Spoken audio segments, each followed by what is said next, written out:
Timeshifters hope that you enjoyed this rare and infamous moment that combines a first-rate disaster with genuine historical significance. But now it's time to take a deep breath as we prepare to temporally reset you. Are you ready?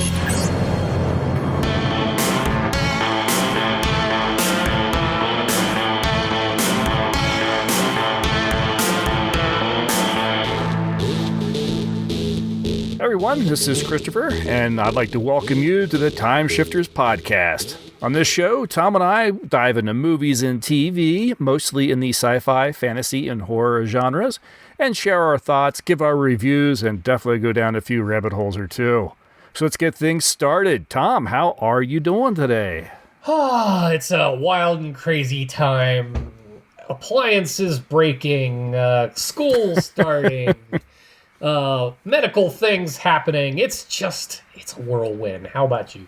Kind of quiet. I've had just a lot of, I've had some stuff going on, but nothing like, I didn't have to do a whole heck of a lot other than like just transport someone to the airport. Yeah. But, but it's still been a little nerve-wracking and hectic, just getting everything ready. My son is studying abroad this semester, and just making sure that he's got everything. You know, you kind of ask 3 times to make sure that they've got everything that they need. By the way, I take issue with the fact that he didn't pack me. Yeah, no kidding. But yeah, all that's kind of done and behind me now, and now it's just getting back to having an empty house again. Yeah. Pros and cons to that. Yeah, exactly. And waiting for him to return about 4 months or so from now. Well, yeah, and with him on the other side of the world, that's, I imagine that comes with its own little anxieties. A little. It's just a little weird to think about that, you know, the kid's on the other side of the equator, on the other side of the planet. Yeah. Quite, yeah.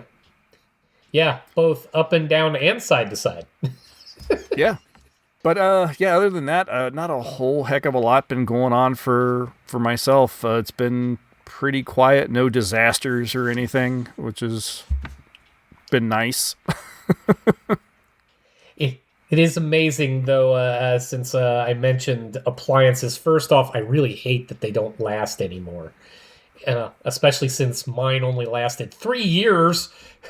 It's amazing how much anxiety you could get. The new one's sitting right there, and I keep going, okay, when's that one going to shut down? Mm-hmm. Yeah, no, I definitely can understand that. I have some unknown plumbing issues that need to be taken care of, but I think they're going to actually require a visit with a plumber to test and make and confirm suspicions. Yeah. And, it's going to have to wait after we did have a fairly large auto repair bill not that long ago. Yeah. So I think we're going to have to live with the issue for a little while longer. I understand those two. It's 33% less of an issue now that we are one person down in the house. So funny how that works. Have you had a chance to do anything fun? Fun's relative. Let's see. Thanks to my little medical procedure, I got curious about a show that people have talked about, The Pit on HBO Max. It's a medical drama. I have heard of this. Starring Noah Wyle, which I find fascinating since he started his career in ER. Yeah. And now he's back being in an ER. So, but I actually found the show fascinating. Aside from a total and complete indictment of the medical system, the premise is fascinating. The entire first season takes place in one shift. Oh, yeah, that's what I've heard about it. Each episode is just an hour long in their day. And then the fact that it goes 13 episodes for the first season shows how long an ER doctor's day might actually be. Yeah, very. So is it pretty decent, though? Is it one of those shows where if you're in the medical industry, you're going to cringe? Like, not being a medical professional myself, I'd be hard-pressed if... Obviously, this all has to be far more dramatized than maybe in any normal day, although an ER might be fairly dramatic even for real life. But the kind of things that they got to deal with were probably some of the more extreme ends of things you might see. Like, anybody that, and that's the weird part, is this is a teaching hospital in the series, and some of the characters, this is their first day. And if this was your first day, you'd be hard-pressed to go back for day 2, assuming you didn't take your own life in the process. Because this was a bad day. So this is kind of like a very serious and dramatic Scrubs. Quite. Yeah. But the medicine has to be probably pretty close, if not 100%. And then the effects that they use to pull off some of what they do were even fairly impressive. So, like, the series, aside from tackling some of the basics, like there's a measles patient when there shouldn't be a measles patient, and there's the discussions that occur because there shouldn't be a measles patient. But they have that stuff. They have fights in waiting rooms. They have a mass casualty event where the whole hospital has to go into lockdown while it responds to a mass shooter.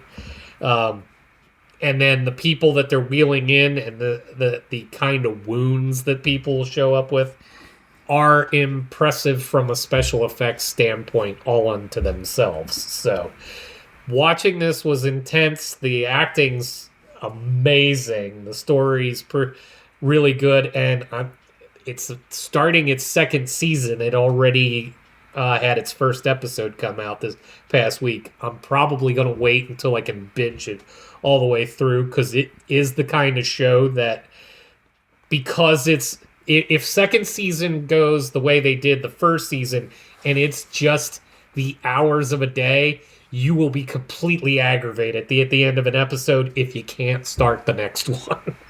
Yeah, one of those types of shows. All right, yeah. Awesome. So, yeah, definitely recommend a watch if anyone gets the chance, or if you've got comments on what you've seen, feel free. Let us know. Yeah, absolutely. I have not watched anything of that that level. I think I started out shortly after we recorded last time, still feeling a little bit in that kind of just looking for something cheesy. I think we talked about me having watched The Black Hole. Yes. And it's just that, just that fun, looks bright, campy sci-fi kind of stuff. Turn your brain off, just enjoy. It's also comfort food. Yeah, I kept that going for another night where I watched Battle Beyond the Stars. I do enjoy that movie. There's a lot about that movie that's actually really good. It isn't necessarily the story, but it isn't necessarily the acting, but there are some really shining moments in that film. There's some really great ideas and really great themes explored in that film. And the production design is, for the budget, off the charts. No, it is... I even remember it fondly. I've never said it was a fantastic movie, but it is a fun movie. And it is one of those that sits in that category. It's bad in the right ways that makes it good. There's a great kind of interview behind the scenes sort of thing with some of the guys that worked on the production team on the Blu-ray. And Yes, I do own this on Blu-ray. Of course you do. But it should be, for anyone that sits there and really slags on this film, they should sit down and have to watch this special feature. Because listening to the tales of these guys, working for Roger Corman, the studio was an old like lumber mill where Corman actually left the lumber sign on the fence because he's afraid if he changed it, someone would come and rob him. Yeah. So they would have carpenters showing up looking for supplies, and they'd end up hiring them on the spot to work on the movie. And they build these sets, they do the filming, and at the end of the day, all right, we need this space for another set, and they would tear down the set and just hope that everything that went fine that day. It was crazy. It really was like Wild West, almost guerrilla filmmaking. But, just shoot it, done, break it, build a new one, go. That's just too cool. How do you not have fun with that? I'm sure it was a nightmare to make. But oh, absolutely. And I think it just falls under that thing where I have a love for these films that have no right to actually have been completed. Everything was against them. Right. From the beginning, and yet they've got a movie. It also sounds like one of those things where acting comes from, which is play. So it sounds like a situation where you're playing like a child and you don't know what's coming the next day anyways, so we're just going to pretend everything. Right. Just pretend that is what it is, what we're supposed to think it is, because, well, they tore it down yesterday. Right. Now, I just really love some of the thought and effort that went into like the production design. Just the simple fact that every ship that belongs to the characters looks different than the other ships. If it came from another race, it looks alien compared to another ship that came from another alien race. Yes, I remember that distinctly from the movie too. There was a lot of talk in this feature where they were saying that it's one of the things that they wanted is when they watched Star Wars. Someone said they got the impression when you see those ships, they look like they all came out of the same factory. Right. And so they really wanted something that, okay, this ship is going to look different because it came from, a Kier. This ship's going to be different because it came from whatever the other species and everything. So it was a conscious effort, and they put the effort in. And I that's another one of those little things that I really appreciate about that film. That, and it's the only film I know to date, short of going out into the more blue areas of film, where you get a flying scrotum. Yeah. I like to think of it more as the breasts. Fair enough, but given where they're located, possibly. Either way, it's a ship that leaves an impression upon viewing. Yeah, no, that's absolutely true. I think I talked about last time or the time before, I watched, the U.S. version is the first spaceship on Venus. Yes. And it was an East German film called The Silent Star that was edited and retitled. And it got me really interested. I watched The Silent Star, the original German version. Yeah. And it got me really interested in some of these other DEFA East German sci-fi films. Mm-hmm. And there was like 3 of them. And another one I did get a chance to watch from 1972 called Ilamia, I think it was called. Okay. And it was another one that I really found impressive. The dialogue and the acting is top notch. There's a few oddities, in the film as far as how the story's presented. You can chalk it up to maybe artistic flourishes or maybe there's some cultural differences that I'm, maybe there's a little bit of something lost in translation. Sure. Yeah, who's to say about that? But really interesting film. And it was still, I just really dig how these films are put together. That's awesome. I'm looking forward to checking out. There's another one called "In the Dust of the Stars" or "Our Stars," which is the third of the film, and I'm looking forward to checking that one out too. I haven't seen that one yet. Oh, that's cool. Yeah, but I'm having fun exploring this kind of foreign sci-fi that I have not touched on before.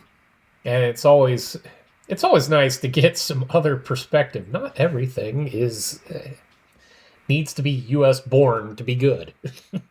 Yeah, exactly. And just the time in which these were made and who was making them and everything just makes them particularly interesting. Agreed. No, you'll have to let us know how that goes. Yeah. And but just a few days ago, from the highs of one, I dropped down to the lows. I watched 1972's Frogs again. I was looking for something just kind of, again, just fun and cheese, just something fun. And I decided, well, instead of scrolling through all the streaming services, I'll see what's on my shelf. And I forgot I actually have this on Blu-ray. Of course you do. It's in a Blu-ray double disc with Food of the Gods. So yeah, so I watched Frogs. Probably the scariest thing in the film is a Sam Elliott sans mustache. Oh wow, that could be hard to take. Yeah, it was his first feature film. Wow, and quite the film to be featured in. Yeah, it's another one of those films where I think it's kind of this quiet, underrated horror film that's a little better than it gets credit for. It is definitely one where everyone who dies because they're idiots. Of course. They could have easily avoided the situation in which they found themselves. But some of the death scenes, though, are kind of intense, and if you have any kind of phobias when it comes to animals, spiders, lizards, whatever, boy, this is not the film for you. Funny, I'm even clicking through images of it as we speak, and it's tough finding a picture of Sam Elliott. Oh, you might be looking at him and not realizing it's him. That very well could be. Because it's throwing me off. Most of the film. He's a handsome young man, spends most of the film in like a blue denim shirt. Okay, then yeah, I'm staring right at him, and I have no idea that is Sam Elliott. You would know it if you found a video of him speaking. I'm sure. Yeah, no, he has the distinctive voice, no matter what. Yeah, the voice is still there, but yeah, no mustache, so it's kind of crazy. Yeah, I'm looking at a head-on image of him right now, and I'm like, nope, that ain't him. That's too funny. But it's a little bit like when you and I watched Squirm several years ago and found it to be, wait a minute, this is a pretty competent horror film. Yes.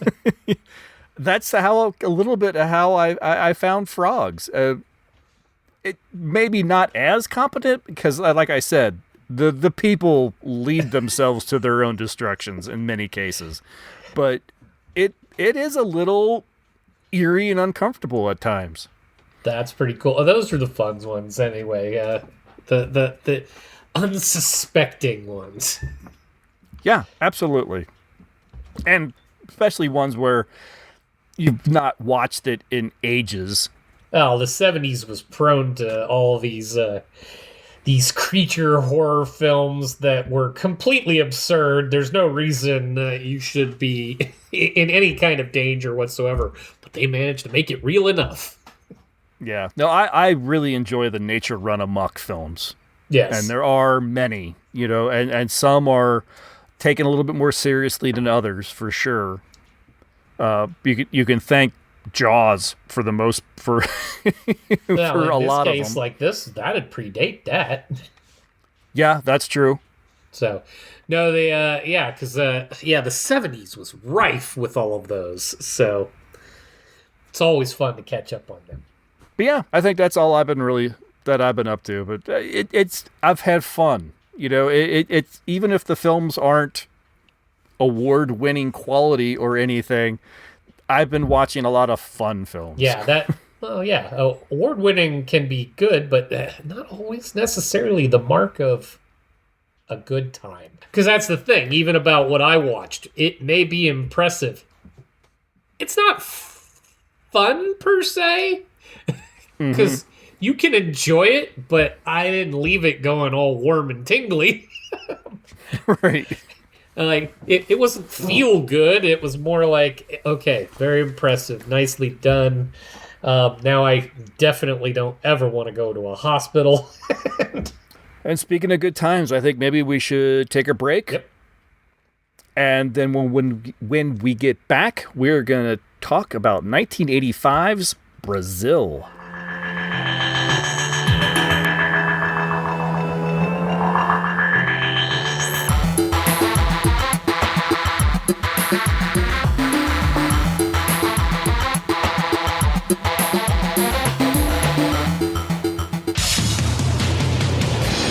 Enjoy movies like Carnival of Souls, The Mole People, Black Sunday, and The Tingler? Do you find yourself late at night reading magazines such as Filmax, Chiller Theater, or Monster Bash? Do you love vintage television programs like Sky King, Outer Limits, and The Time Tunnel? Do you find yourself surfing the net looking for the next monster movie festival or expo? Do you enjoy hearing anecdotes, cinematic details, and unusual insights into some of your favorite movies? If you answered yes to any of the above, you are encouraged to join your host, Vince Rotolo, as he examines some of the latest horror, sci-fi, and cult theatrical releases, new DVDs to add to your collection, and of course, the old classics, both good and bad. He even interviews people throughout B-Moviedom. So tune into B-Movie Cast at bmoviecast.com. All right, Brazil, starring Jonathan Pryce, with Robert De Niro, Katherine Hellman, Ian Holm, Bob Hoskins, Michael Palin, Ian Richardson, Peter Vaughn, and Kim Greist. Man, the cast is amazing. And every time as the film plays on, you're just watching it and going like, holy crap, that's him. He's in this too. If you don't actually read ahead, you're like, wait, is that? Oh, yeah, yes, it is. It was directed by Terry Gilliam, and this is his second installment in his trilogy of imagination. The first being 1981's Time Bandits, which we covered in August of 2022, which kind of blew me away that was... It's been that long. three and a half years ago. But that was our Year of the Time Traveler series. And this film is followed by 1988's The Adventures of Baron Munchausen. Said Gilliam, they are all about, quote, craziness of our awkwardly ordered society and the desire to escape it through whatever means possible. The film was heavily inspired by George Orwell's 1984, even though Gilliam admitted to never having read the novel.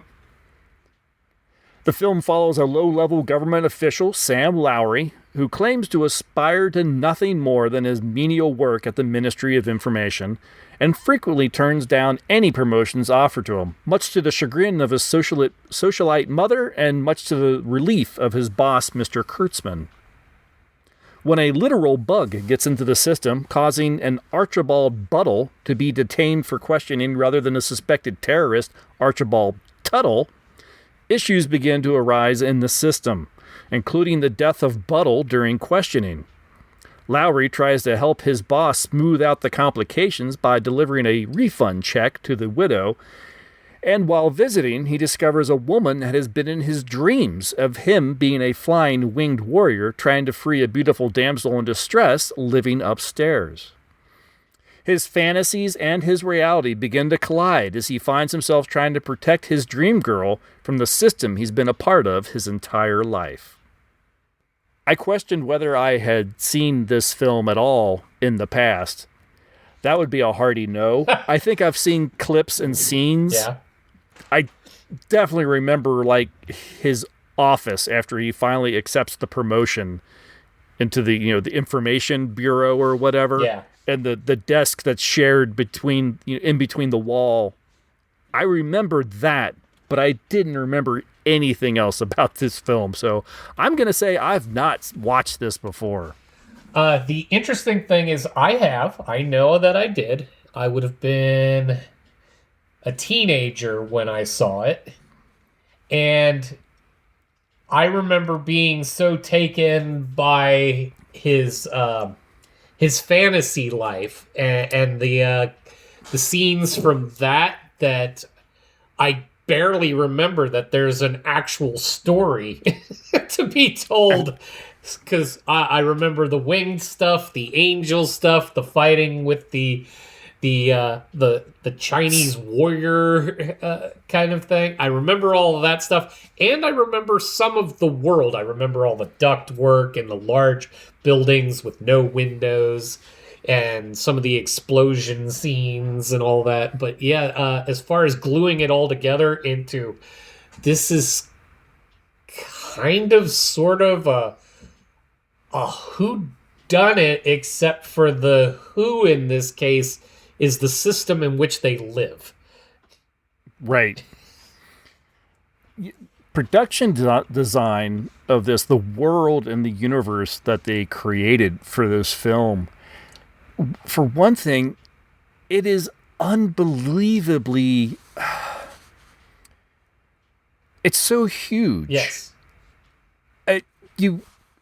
It looks like this thing would have cost millions upon millions of dollars to construct. The offices, the apartments, the worlds, the streets in which they travel, all the ductwork and everything.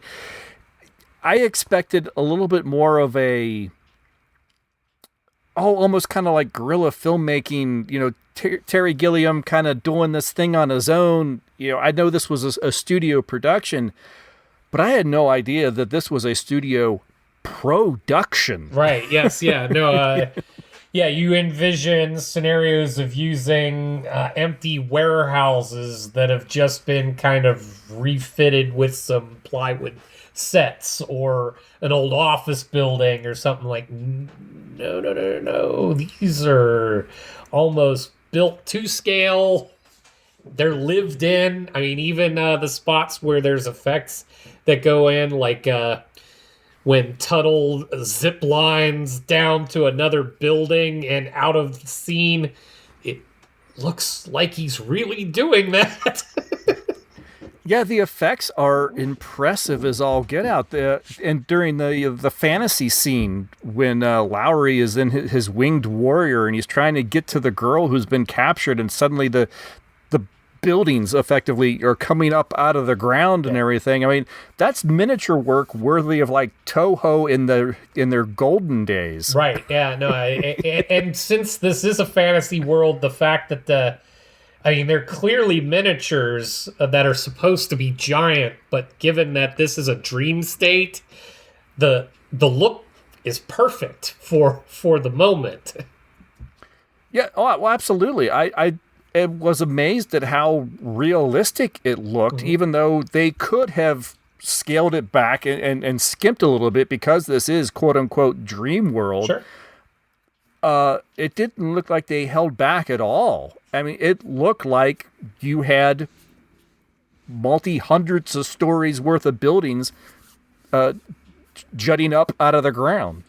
Oh, and doing a little research while after watching this too, that production value and money spent to make all that look like that, the movie's release is in spite of itself. Like, this is a movie that was supposed to go away a couple of times because of Terry Gilliam's wild imagination and what it was costing to do this stuff.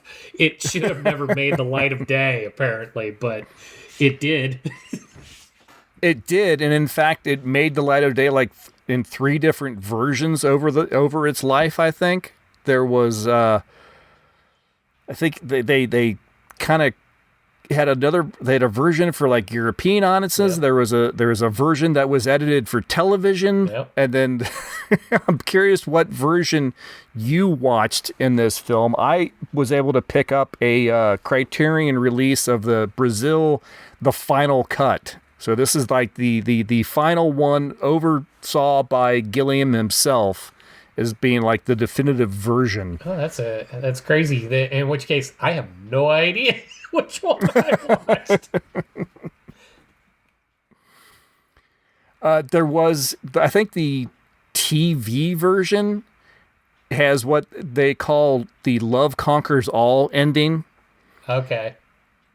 Which I have a pretty good idea where they must cut the film. Right. They give it a very syrupy, happy ending, whereas the actual film, not so much. No. And the one that I watched for the show was the not so. I have a feeling, because I think that's the one that you're probably going to find streaming and available, is probably the final cut. Right. So I have a feeling we probably saw the same one. Probably, yes. Mine came in at 2 hours, 23 minutes, so... Yeah, I think that is it. That's exactly what mine clocks in at. Yep, there we go. And it's astonishing. What did you say, 223? 223. It just clicks along really well. It kind of does, yes. No, at no point did I find myself looking at my phone or... let me pause this, see how much longer we got. None of that. It's just I was in for this ride, and I was fine waiting for it to get to wherever it was going to get to. Oh, yeah, no, I if anything, I had to force a break just so I could go to the bathroom. Because it is long. I think we might have had one bathroom break. My wife and I watched it together. I think we did have to pause at least once for her. But yeah, no, as I took my intermission, I was about halfway through, but I had no idea that I was halfway through. It just moves. And I won't bury the lead. This is an odd film. Oh, yeah. This is not a for everybody kind of film to watch. But if you can hang with it and can get into it, it's not boring. I can absolutely understand someone watching this and hating this movie. Oh, sure. I won't say not getting it, because I don't think that's fair. I think you could understand what's going on and still not like this movie. Sure. I found it incredibly imaginative, very well produced, incredible, very well acted. But I'm not going to hold it up as one of the best films I've ever seen or anything. Oh, no. It's not that, but it is. It's memorable. If this is a thing that you can watch and enjoy, it's a stick with you film. Yeah. Oh, yeah. I'm not going to, now that I've seen it, I'm not going to forget it. But I'm also... It's not a I'm not going to sit here and say necessarily. Yeah, it's not necessarily one I'm gonna pull up again anytime soon. No, this one needs time before you actually decide, and you have to be kind of in the mood, especially given the topic. I mean, this is not a happy world at all, and despite the fact that our hero in this, Sam, manages to... And I love that also. I don't know why it's a thing, but he always introduces himself with his last name first, always. In every scene that he has to introduce himself, my name's Lowry, Sam Lowry. He's like he's doing a Bond thing, only not quite as impressive. Jonathan Pryce's portrayal of the character, he's got an energy that the person in this world shouldn't have. Possibly, yeah. He does have like a spark, and you wonder where that's from because even he is perfectly satisfied for being exactly who he is. He doesn't want anything more out of life. You know, he's got a small apartment. He works in this crowded office doing menial work, but yet he seems to have this spark, you know, behind his eye. Yeah, this world doesn't look like it would breed that kind of life into anybody. No, and everybody else in this world, even if they're okay with what they're doing, they're not happy. Nobody is happy in this world. Maybe Tuttle. He seems to be having fun.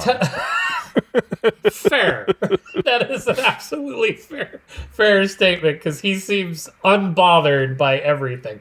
But it's interesting that you put it that way, where how Lowry is satisfied, but the entire movie, and I think that's part of the point of the film, it's part of the moral takeaway from some of this, is he complains through the entire film that he doesn't know what he wants.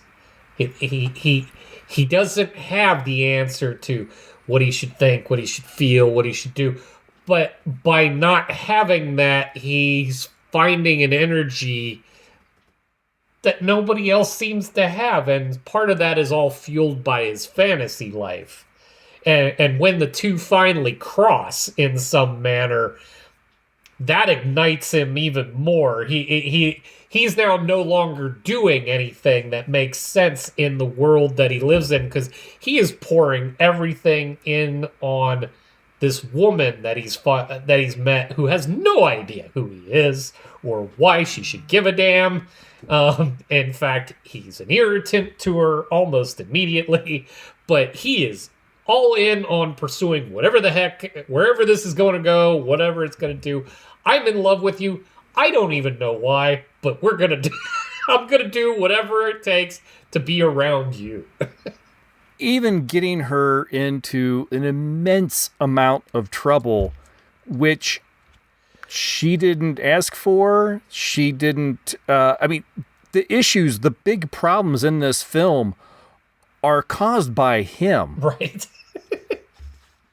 When he gets in the cab of her truck, for no reason other than he gets the impression that they're going to be after her because he has some suspicions about whether she might be a terrorist. And he's the one that causes all the problems that end up going on through the rest of the movie. Right. And this is the guy that was, I don't want a promotion. I'm happy. I'm fine where I'm at. Right. To the point where he takes the promotion to supposedly solve the problem of figuring out who she is, where she is, and all that, which only compounds the problems that then... Yeah, Jonathan Pryce, I read somewhere that he considers this, out of all of the things he's done, this is one of his favorite things that he's ever worked on. Oh, really? That's cool. Yeah, and I could kind of see why. This was one hell of a playground to get access to. Quite. And for the amount of, like I said, the cast, who you get to work with. All these...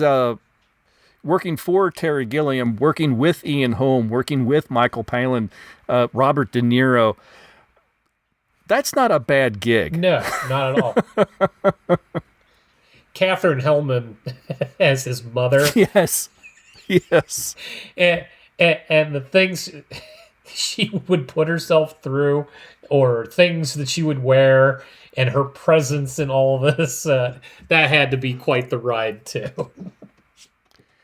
It's so funny that Katherine Hellman, I think she got the role on Who's the Boss because of her role in Brazil. She is so Mona. I could totally see that. It's almost, God, even the face stretching thing is... It's disturbing. It's very disturbing, and the funny thing is, and I'm just gonna... I'm making a link to a Star Trek thing. That Star Trek Insurrection movie. Oh, yes. I actually kind of gotta wonder if they took a bit of a nod to Brazil when doing that. Let's talk about that. There are so many films that I have seen since 1985 that I think have taken inspiration from this film. Oh, sure. There is City of Lost Children, Dark City. My gosh, I think even Sucker Punch Sure owes a lot to this film. I had no idea the impact that this film really had until I actually saw the film, and I sat here thinking, well, wow, that is just like in this film, or they had to have, this must have been this other film. This had to be an homage to Back to Brazil. No, absolutely. There just so many elements that come from. God, I'm even thinking of Doctor Who episodes that have probably taken nods, at least the more modern Doctor Who, that Sure, would have pulled straight from Brazil, including just some of the set designs, the kind of endless running, complicated buildings that go on forever and don't. They're just labyrinths. That entire aesthetic. I'm even thinking of, I'm even thinking like Fifth Element, as far as some of the outlandish costumes and stuff. I know Luc Besson is his own kind of, when his work is typically pretty out there and flamboyant and everything too. Right. But I still have to think that there's. I don't think that you had get to come there from somewhere without this. Yeah. No, that's all fair. In fact, actually, like the playing with the music and the fact that we were discussing before the show, because one of the questions I never got an answer to till we kind of sat down with it a little bit is, why the hell is the movie called Brazil? And it's just the name. It's part of the title of a song that's played throughout the film. Right, yeah, it's a song that, depending on, kind of what you believe, because everything's online, so take it as you will. Yep. But I read that sort of the one of the myths behind it is that Gilliam was like at a beach, and the weather wasn't great, but he saw a guy sitting there on the beach listening to this song on the radio, and he just found it fascinating that this guy is like, yeah, the weather's crap, but I want to go to the beach, and I'm going to sit there and enjoy myself and listen to my radio, and the song stuck in Gilliam's head. And that, so it became just a theme throughout the film. In fact, most of the music is either that song or it's versions of that song, or it's like a Muzak version of that song, or something. And the final tune you hear out of Lowry is him humming Brazil. In fact, actually, the last word spoken in the film is when, if you were to sing the song, you would say Brazil, and he utters that, and we go to credit. Wow, we got all the way through that. For him to say Brazil, and that's it. That there's your title.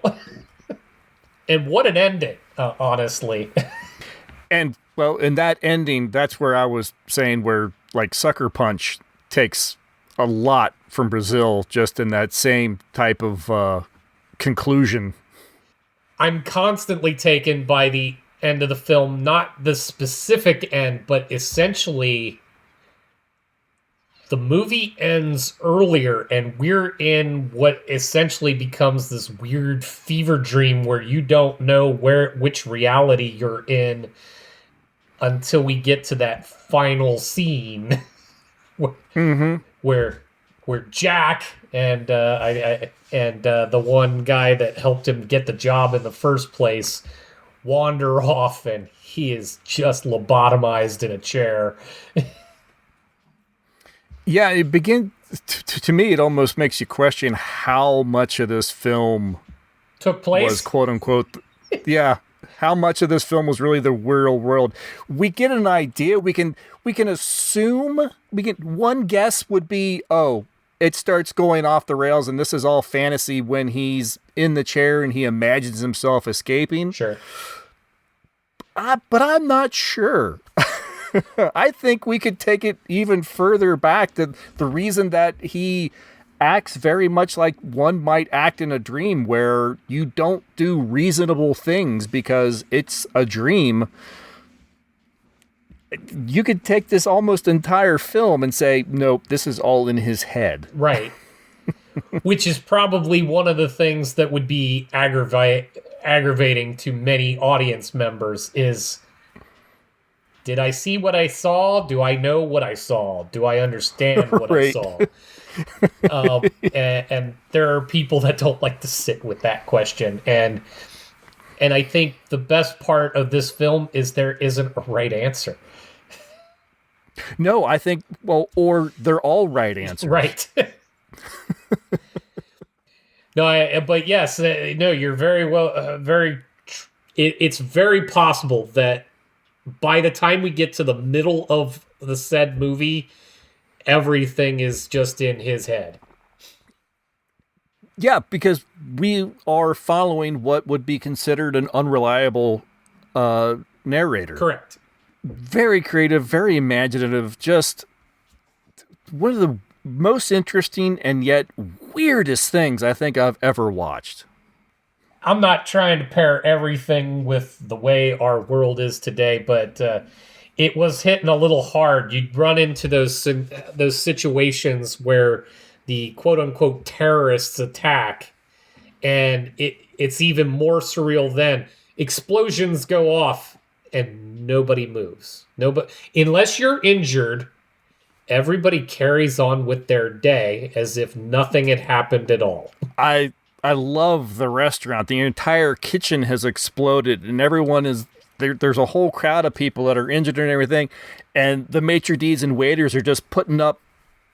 They're putting up blinds and curtains. Blinds so you couldn't see all the destruction. To just keep carrying on, enjoy your meal. The band just dusts themselves off and returns to playing. And at the table with the Lowrys and their friends, conversation never breaks. Like, they're just... No. It's even loud. Sirens are going off. The waiter's coming over and having conversation with them. And even Sam, our supposed hero, is unfazed by any of that.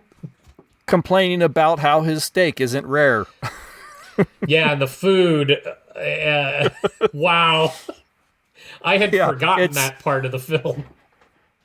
Two scoops of something and a picture of what it's supposed to taste like. Right. Are we really all that far off from that? Kind of no, but then you also run into those other moments. Like, we live in this city, whatever it is, wherever it is. We have no idea where on the planet we are or where this is supposed to be. That's also, I think, by design. In fact, a friend said, wasn't it in Brazil? I'm like, that was not Brazil. Like, no. At Eddie's... This film takes place here, then. Right. Wherever you're at. Wherever you're at. But those sequences where Jill and her truck are actually traveling, and it's... I love the so-called highway there that is billboard after billboard after billboard, so you can't see what's just beyond, which is a wasteland because we have consumed every conceivable resource. Yeah. Which is also why the food is piles of goo. Oh yeah, there is definitely messages to be had from this film as far as the rampant consumerism and capitalism and all the things that go with it.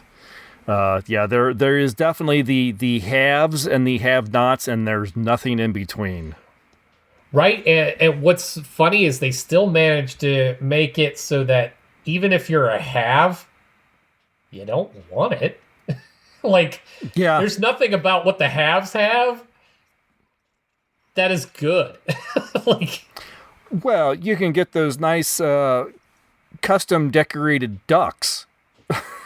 that's true, and I do love that that's part of essentially the opening while we're watching Mr. Buttle Taken. Just before we even get to that, we're all watching TV in their home, their box, and we're watching the commercial for designer ducks. The entire look of the film with the ductwork that goes all over for seemingly no reason. The technology, the computers that are all little 4-inch screens, but then have Use a the giant big magnifying magnifiers. lens.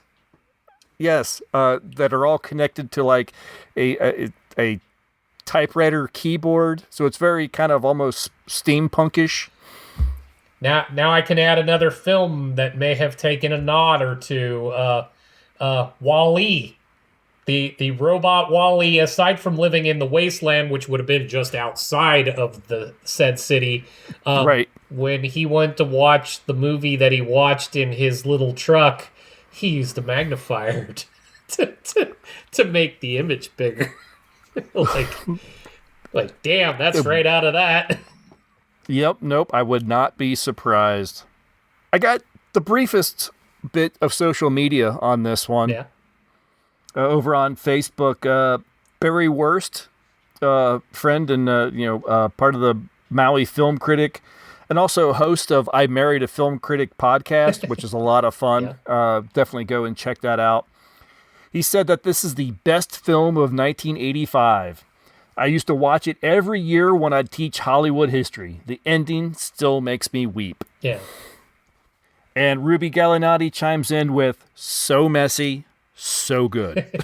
And I think that, in a nutshell, is a great way to describe this film. From the professionals, if we're ready for that. We are. And you'll have to bear with me when we get to Roger Ebert, because this was one of those rare, the review is a little longer, but it's good. So we'll start, though, with the New York Times. Janet Maslin says, Terry Gilliam's Brazil, a jaunty, wittily observed vision of an extremely bleak future, is a superb example of the power of comedy to underscore serious ideas, even solemn ones. Brazil may not be the best film of the year, but it's a remarkable accomplishment for Mr. Gilliam, whose satirical and cautionary impulses work beautifully together. His film's ambitious visual style bears this out, combining grim, overpowering architecture with clever throwaway touches. So that was pretty cool. For Chicago Reader, we have Dave Kerr, a ferociously creative 1985 black comedy filled with wild tonal contrasts, swarming details, and unfettered visual invention. Every shot carries a charge of surprise and delight. That is something, too, that it is a film that you kind of want to almost watch frame by frame and just take in each and little bit and look at all the stuff that's... You focus on the people you focus on the people in the scene. Yeah. I think there's probably so much going on behind them and around them that you'd probably miss a ton. Oh, absolutely. Because there's a lot of detail in all that. Even when digging into those walls filled with tubes and wires and ducts and all of that, the more you get into it, the more there's things you could probably pick apart. It gets you thinking if you start digging in too deeply. Yeah, absolutely. One more before Roger, and quite the one from All We Get Is a Staff Writer from TV Guide. But blindly obtuse, excessively morose, the film is nevertheless dazzling in its inventive and massive sets and spectacular in its techniques. a powerful work that is both bleakly funny and breathtakingly assured. It's a lot more writing skill than I was expecting out of TV Guide. Yeah, that's pretty flowery talk for TV Guide, yeah. Quite. And now for Roger Ebert, while with the Chicago Sun-Times at the time. While Orwell's lean prose was translated last year into an equally lean and dour film, Brazil seems almost like a throwback to the psychedelic 1960s, to an anarchic vision in which the best way to improve things is to blow them up. The other differences between the two worlds, Orwell's and the one created here by director and co-writer Terry Gilliam, is that Gilliam apparently had no financial restraints. Although Brazil has had a checkered history since it was made, for a long time Universal Pictures seemed unwilling to release it, going back to the research I did. There was a lot of money available to make it. The movie is awash in elaborate special effects, sensational sets, apocalyptic scenes of destruction, and a general lack of discipline. It's as if Gilliam sat down and wrote out all of his fantasies, heedless of production difficulties, and then they were filmed. This time, heedless of sense. The movie is very hard to follow. I have seen it twice, and I am still not sure exactly who all the characters are and how they fit. Perhaps it is not supposed to be clear. Perhaps the movie's air of confusion is part of its paranoid vision. There are individual moments that create sharp images. Shock troops drilling through a ceiling, De Niro wrestling with the almost obscene wiring and tubing inside a wall, the movie's obsession with bizarre ductwork. But there seems to be no sure hand at the controls. The best scene in the movie is one of the simplest. As Sam moves into half an office and finds himself engaged in a tug of war over his desk with a man through the wall, I was reminded of a Chaplin film, Modern Times, and reminded too that in Chaplin, economy and simplicity were virtues, not the enemy. So, believe it, and Roger only gave this a 2 out of 4. He did. Wow, okay. He's fairly so he on the really fence. didn't get it. Yeah. So he really didn't get it, yeah. But I think in not getting it, he got it. Yeah, I think he was, I think he maybe couldn't see the forest through the trees on that. I think he understood it all too well, but didn't realize it.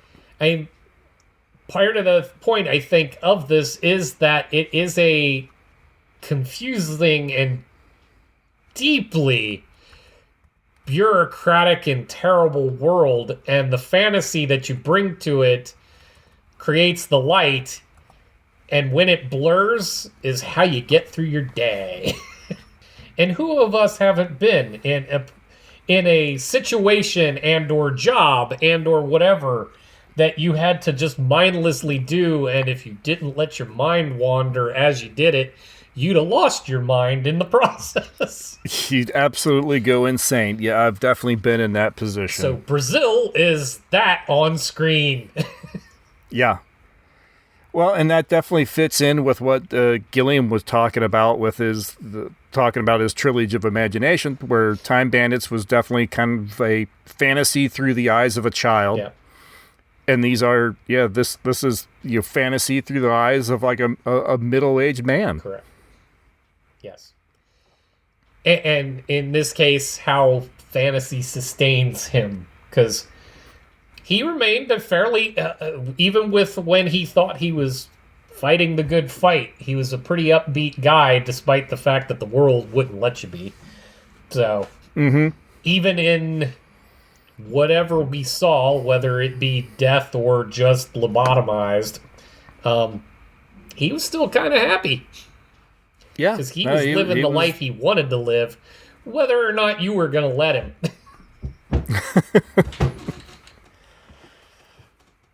No, it's so much fun. I'm glad we took this one on because Absolutely. I don't know if it has been all this time and I haven't sat down to watch it. I don't know if I would have gotten around to it otherwise. I'm so glad we did. Yes, definitely. This was, and you know what? And the more I talk about it, the more I'm like, maybe I will revisit this one.